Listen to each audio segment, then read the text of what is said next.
Nanterre, ça nous anime parce que je crois que ce sont des lieux populaires où il y a une dynamique. Et moi, ce que j'aime dans cette dynamique, c'est cet escalier social.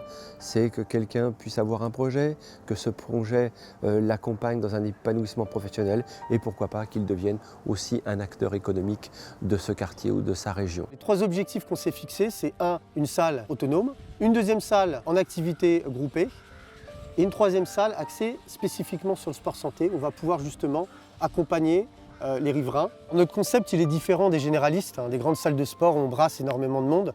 Nous, ce qu'on fait, c'est qu'on va aller de manière très spécifique répondre aux besoins des riverains, surtout sur du sport santé. On va aller cibler des pathologies et monter des ateliers qui seront adaptés à leurs besoins.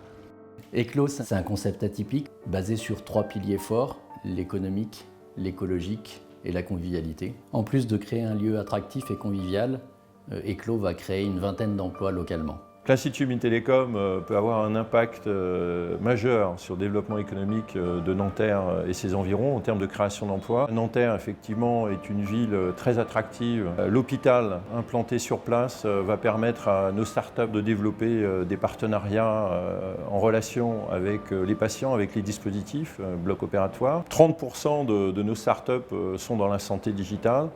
Et notre taux de succès à 3 ans est de l'ordre de 90%. Cuisine mode d'emploi est un concept simple. C'est de la formation professionnelle pour des personnes qui sont éloignées de l'emploi, très éloignées de l'emploi ou avec des accidents de parcours. En moyenne, sur un centre, c'est entre 250 et 300 stagiaires par an. Aujourd'hui, l'historique de cuisine mode d'emploi, c'est environ 2500 personnes formées, 92% de retour à l'emploi. La cuisine, c'est plaisir, bien-être, santé. Mais ça permet aussi aux gens qui passent sur Nanterre ou qui vivent sur ce quartier de pouvoir bénéficier d'un lieu de rencontre et de lien social.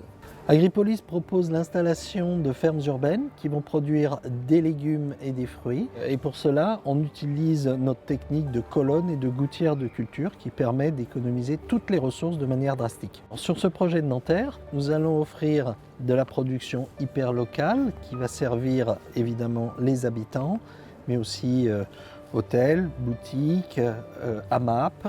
Et puis, nous allons proposer aux habitants de participer au travers de récoltes qui vont être organisées pour eux.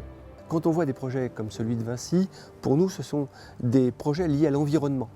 Alors, il y a l'environnement métier, aider des personnes qui étaient sans projet à revenir dans un projet d'épanouissement social, et puis l'impact environnemental, comprendre cette planète. Pour comprendre cette planète, il nous faut des espaces verts. Planter, semer, planter, récolter, comprendre le mécanisme de la planète. Tout ça, c'est lié. Donc quand on peut avoir une possibilité d'entrer dans un projet comme celui de Vinci, eh bien évidemment, on frappe à la porte.